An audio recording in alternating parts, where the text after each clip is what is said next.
Olá, você que acompanha o nosso programa Destaque Imobiliário. A pauta de hoje é uma pauta meio sensível. A gente vai falar sobre algo que influencia na vida de cada cidadão, de cada família, de cada telespectador.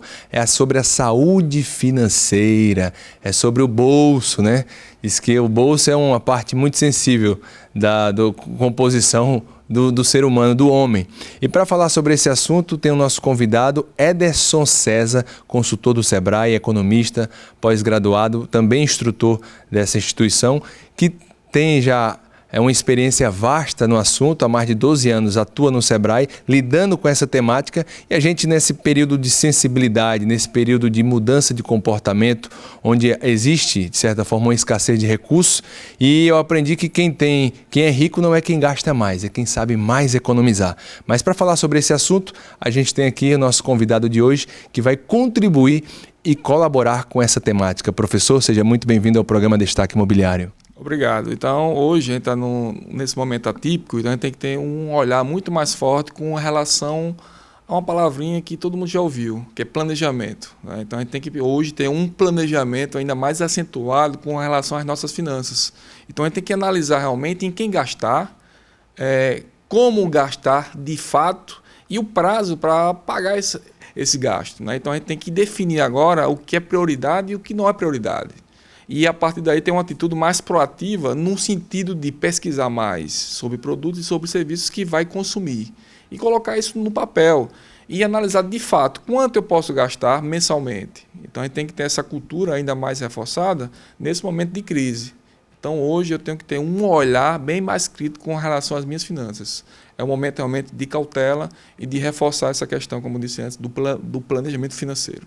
O brasileiro não tem essa prática ou essa educação financeira. Eu já vi algumas literaturas ou publicações que dizem que nós somos analfabetos financeiros, né? Eu não sei até que ponto isso é verdade, mas eu acredito muito que a mudança parte primeiramente da consciência e depois do condicionamento, que aí é uma parte delicada, que é o treinamento, é esse planejamento, realmente essa situação de planejar e de cumprir o que está planejado, de se questionar antes de ser impulsionado pelo marketing do consumo, que o nosso país, a política aí influenciou muito esse crescimento do consumo e às vezes desenfreado.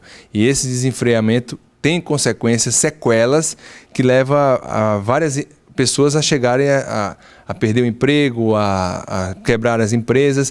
E como a gente falava aqui em off, não existe uma boa gestão empresarial sem uma boa gestão das finanças pessoais. Mas, professor, diretamente, quais são os pontos cruciais para se ter uma vida financeira saudável?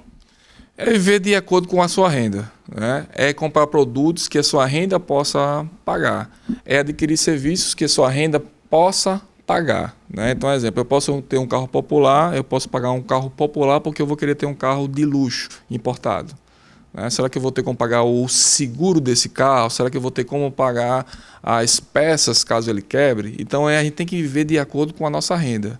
Se eu consigo pagar um aluguel de R$1.000, porque eu vou querer pagar um aluguel de R$2.000, né? Então, as pessoas acabam vivendo não de acordo com a sua renda, e sim de acordo com o desejo que ela tem de consumo. Aí que está o erro, né? Então a gente tem que ser realista. Qual é o meu padrão socioeconômico? O que é que eu posso consumir, né? E a partir daí, eu estou comprando um sapato que eu posso pagar esse sapato? Eu estou comprando um tênis que eu posso pagar realmente esse tênis? Então a gente tem que parar e pensar. Estamos passando pelo momento de crise, isso eu já falei antes, né? Tenho que ter esse planejamento muito mais focado, eu tenho que ter um olhar mais crítico com relação aos meus gastos e, acima de tudo, estou gastando de acordo com a minha renda, né? Então, as pessoas acabam gastando além do que a renda pode realmente cumprir, pode pagar. Então, esse que está o problema, né? E como você disse antes, a gente tem que trazer isso para a nossa realidade. Não, eu vou fazer isso daqui a um mês, daqui a 2 meses, não, eu tenho que fazer isso agora. Então, isso depende muito do comportamento de cada um. Foi o que você falou. Comportamento e atitude. Eu tenho que trabalhar com o lado racional, né, onde eu vou pensar em números, eu vou pensar em fazer umas continhas, eu vou colocar isso no papel, eu vou ter uma planilha de Excel onde eu vou estar vendo isso tudo de uma forma mensal, ou eu vou ter a minha vida financeira ao acaso, né?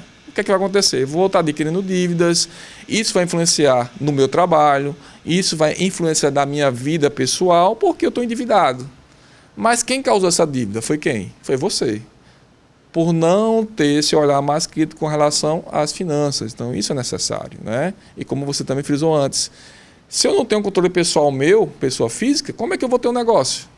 Onde eu vou ter que pagar imposto, eu vou ter que pagar funcionário, eu vou ter que fazer alguns investimentos, eu vou ter que pagar fornecedor.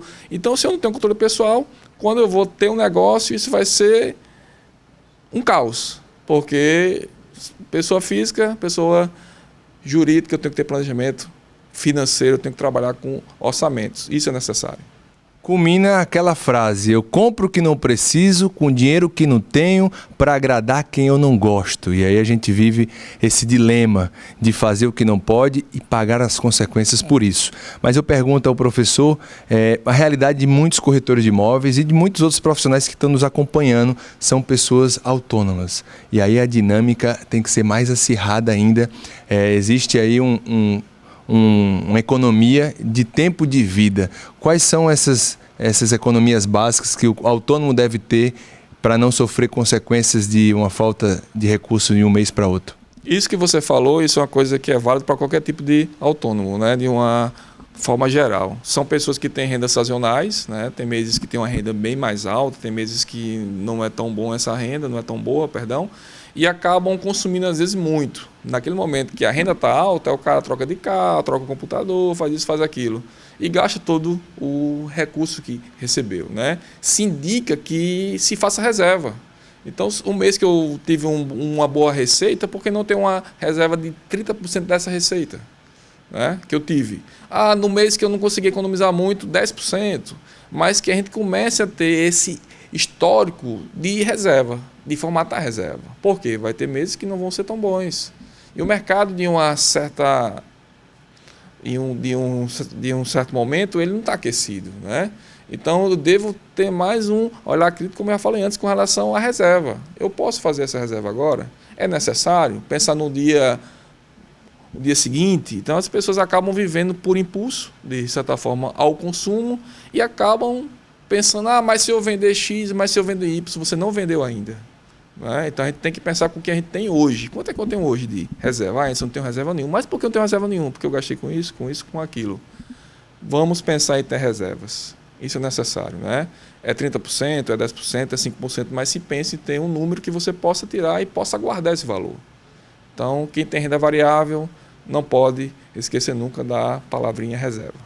Agora, esse discurso verdadeiro e bonito, na prática, observando em sala de aula, observando nas empresas que você presta consultoria, as pessoas efetivamente utilizam dessa verdade em benefício próprio?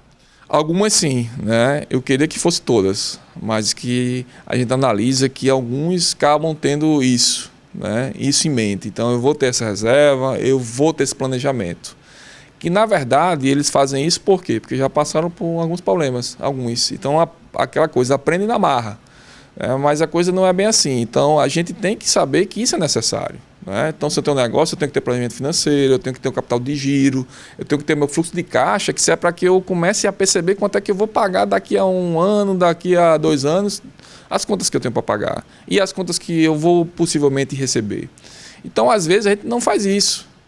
E às vezes, a gente, como eu disse antes, a gente se endivida por uma má aplicação de recurso que a gente tinha, que poderia ser aplicado de uma forma correta. Então, eu aplico o recurso em uma coisa, às vezes, que eu nem uso, uma coisa que não está me dando nenhum rendimento e me divido para pagar aquilo que é interessante, que é que eu devo pagar. Então, as pessoas atrasam conta de água, luz, telefone, aluguel, né? Cartão de crédito, às vezes, para pagar algo que ele não está nem utilizando, algo que não é nem tão importante. Então, a gente tem que ter essa reflexão. Olha, isso é possível, isso não é. Então, a gente tem que sonhar sim, mas sonhar com os pés no chão.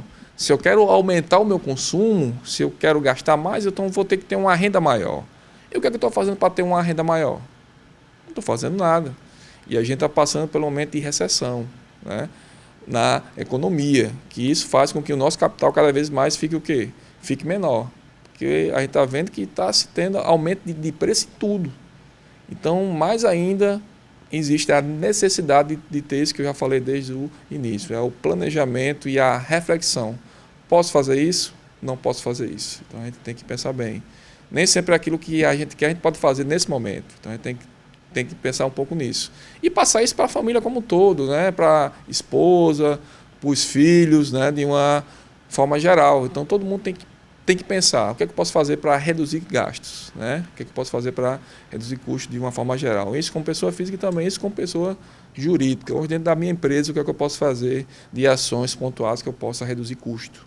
Então é o momento de parar para rever custos e de pensar antes de investir em qualquer coisa. Eu não sou muito adepto à palavra crise. Eu gosto muito quando se publica tirando S e se aparece a palavra CRI. Criar de uma maneira toda, na ousadia, no empreendedorismo, em fazer diferente. Nesses últimos tempos, surgirem novos milionários, novos bilionários no mundo. São pessoas mais jovens que tiveram uma ideia, que deram certo e que aí estão no cenário. E ontem eu publiquei no meu Facebook uma postagem que mostrava os 10 empreendedores que tiveram sucesso após os 40 anos. Eu pergunto ao professor, como alinhar essa ousadia empreendedora brasileira de investir, de ir para frente, de fazer diferente, com esse equilíbrio de custos já entrando na parte empresarial, na pessoa jurídica, na empresa? Como condicionar, fazer esse balanço aí, de não deixar de investir, mas investir na medida certa? É investir tendo um olhar muito forte e crítico com relação ao mercado, né? Como é que eu posso fazer esse investimento? Em quê? Né? Qual o retorno da aplicação desse recurso? Eu já te pergunto, dentro de uma realidade Brasil, qual é a taxa de retorno viável para um produto, para uma inovação dentro de uma gestão empresarial? Isso é muito relativo, né? Vai estar dependendo muito de cada negócio, cada segmento específico, né? Mas o que eu posso falar com relação a essa sua pergunta? A gente tem que pontuar, dentro de uma empresa, a gente tem inúmeros custos, né? A gente tem uns custos, às vezes, que não são o quê? Necessários. Então, eu tenho que rever os custos que eu tenho hoje. E outra coisa muito importante, que pode até parecer básico, que é a questão de preço de venda. Então, tem muito empresário que não sabe calcular bem o seu preço de venda. É uma coisa que a gente vê que é algo que seria básico, né? Então, se eu tenho uma empresa, se eu tenho algum negócio, seja comércio, seja serviço, seja indústria, seria básico eu ter um conhecimento sobre preço de venda, né? E margem de lucro. E que a gente analisa hoje, fazendo várias consultorias, que tem muitos empresários que têm dificuldade de saber realmente marcar o seu produto de uma forma correta, né? Então, eu tenho que pensar em custos, eu tenho que pensar na marcação do meu preço de venda, eu tenho que pensar em investimentos que me dê resultado, né? E de acordo com a política hoje, de um momento não favorável, como você falou antes, mas que é um momento que eu não posso parar, né? É um momento que eu tenho que trabalhar melhor a minha gestão, de uma forma geral. Então, é um momento de reavaliar um negócio para que esse negócio possa se adaptar a essa nova realidade. É o que eu digo muito, é muito fácil, entre aspas, ter um negócio em um ambiente favorável, né? Mas que a gente pode ter um negócio em um ambiente não favorável, mas isso vai exigir muito mais dos gestores com relação à gestão de uma forma geral. Então eu posso ter ganhos positivos, eu posso ampliar a minha empresa, eu posso ganhar mais mercado, mas se eu tiver uma atitude, como você falou, com relação ao quê? É o meu comportamento empreendedor. Eu vou ser ousado? Vou, mas eu vou ser realista com relação ao meu negócio. Sabendo que minha empresa tem pontos positivos e tem pontos falhos a serem o quê? Melhorados. E o momento realmente de colocar a mão na massa e tirar todos aqueles pontos falhos que a empresa tem. Seja em pessoas, seja em processo, seja na parte financeira, seja em marketing, seja em venda, seja em o que for. Mas que é o momento de eu arrumar casa. Eu diria que é o momento realmente de deixar a empresa redonda, né? Para que a empresa esteja mais preparada para enfrentar esse momento, que é um momento que a gente sabe que não vai ser eterno, que vai ser um momento de transição, né? Que as empresas que passarem por esse momento de uma forma mais efetiva, trabalhando na sua gestão, elas vão ter que se preparar para a demanda reprimida que vai surgir, né? Que isso pode levar 6 meses, pode levar 1 ano, pode levar 2 anos, mas que essa demanda reprimida vai surgir. Olha, estamos na entrevista com o professor Henderson César, economista e consultor do Sebrae, falando de um assunto delicado que atinge você, a sua família, atinge nós e a toda a nossa sociedade, que é a parte financeira. A gente vai num breve intervalo comercial. Na volta, o professor vai apresentar dicas infalíveis para você virar o jogo. Não sai daí não, é rapidinho aqui na tela do seu destaque imobiliário.